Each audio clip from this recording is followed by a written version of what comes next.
What's going on, everyone? Alex Hart here from iHeartSports, and today I wanted to do a somewhat celebration video in honor of Joe Musgrove, who just last night threw his first career no-hitter, just one-hit batter. It's the blemish from the perfect game. The first no-hitter in San Diego Padres history, so what an achievement for that young man. 28 years old, and he's had quite the journey to get to where he was last night. Before I jump into what his career has looked like up until this point, please scroll down there, hit that like button, hit that subscription button. We're going to be making these kind of videos all season long, just little content videos about baseball, some players along the way. Every morning we do a Wake Up with Baseball, reviewing the last night's game, some tidbits of the news over the night before, and every week I do a power rankings video right back there, and you can see that. So yeah, let's jump into Joe Musgrove. He was drafted in 2011 by my team, the Toronto Blue Jays, which came as a little bit of a shock to me. I didn't know that they had drafted him. Drafted him right out of high school, and he chose to opt out of playing at San Diego University. He made his professional debut that year in 2011 at the Gulf Coast Blue Jays. That year he went 0-1, 4.17 ERA, and that was over 7 starts, so a lot of no decisions by at least the looks of it. In 2012, he didn't last too long with the Blue Jays. He was shipped out, and that's when he went to where a lot of people might know, and that's where I first found out about him, was at the Houston Astros. The biggest part of the trade going back to the Blue Jays here was J.A. Happ. A lot of the other players involved in the trade, I don't even heard of them, and I don't think they've ever played in MLB, at least as far as I know. If you want to do your own research and look at that, let me know. So in 2013, he went 1-3, again a 4.41 ERA, and this was down in the minors as well. It was over 11 games, only 3 starts, so a lot of relief pitching, not a lot of starts, and his ERA was nothing to write home about, that's for sure. 2014 is when he started to kind of break out. The Tri-City Valley Cats. He went 7-1, a 2.81 ERA, and this was over 13 starts. So he's starting to get his starts. His ERA is starting to come down, and that's only after a couple years, right? His biggest breakout year, 2015, he had 19 games, 14 of which were starts across 3 different clubs. So he was promoted throughout the season after dominating team after team, right? 12-1 on the season, a 1.88 ERA. This is when I guess the Astros were like, all right, this guy, he deserves his shot.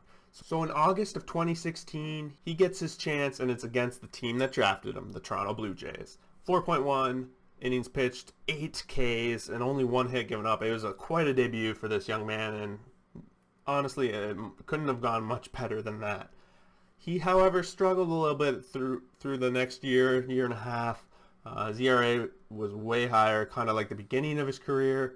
He was sent to the bullpen because the Astros at this point, 2017, were a playoff team. They went to the World Series, and on this team, and his role was to be coming out of the bullpen, and that's what they used him for on this playoff run.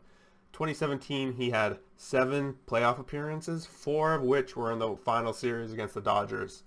So definitely a pivotal role in winning the World Series, among the other things we already know about. After the World Series win, Musgrove was kind of vocal about how the World Series was tainted because of all this allegations and stuff. But right after the World Series, he was traded anyway. He was traded to the Pirates, along with Colin Moran, who is still a part of the Pirates. And the biggest part going back to the Astros at this point, as we all know this man, Garrett Cole. So big chip for getting Garrett Cole back. So at the very least, you think the Pirates knew what they had in Musgrove, right? Musgrove spent the beginning of his career at the Pirates on the DL. He pitched his first game in August of 2018. And this is kind of a well-known game because he had 21 consecutive strikes in this game, which was the most of any starting pitcher since 1988. Quite an ordeal, really. However, after that highlight, again, first game really on a new team, and his debut was really good, he kind of falls back into old ways. His ERA goes up, his wins not so much. In 2020, he went 1-5 with basically a 4.0 ERA.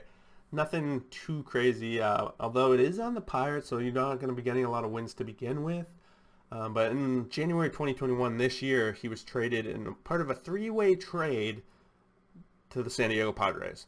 Padres gave up Joey Lucchesi, among other things, Lucchesi actually ended up going to the Mets, and the Pirates just hoarded a bunch of prospects in this. So then we get to today, or last night really, where Musgrove pitched that no-no. His first game of the, or his second game of the season, but his first game of the season was actually a very good game as well. So like he's off to a great start so far this season. And if we look at Musgrove's like trajectory over the course of his year, he struggles when he kind of gets to a new level of competition, but then eventually he settles down and he starts to get things going. Maybe this is it. The Padres might be on to something with Musgrove. He might become a key part of this rotation, which is already a scary enough rotation, right? And this is just a big addition that the Padres have made.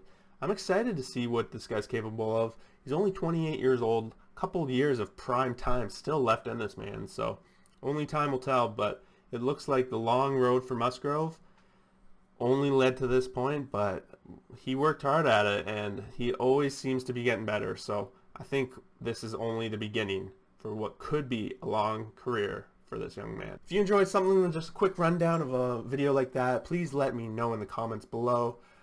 I'll appreciate all kinds of feedback, honestly. Hopefully you hit that like button already, but if you didn't, go back and do that. Subscribe along. We're going to be doing all sorts of baseball videos. If you like baseball, if you like hockey, you like football, that's what this channel is really all about. Bringing people of all sports that love sports, just love community and all that into one spot. So make sure you guys hit that like button, hit that subscribe, and we'll see you for the next video.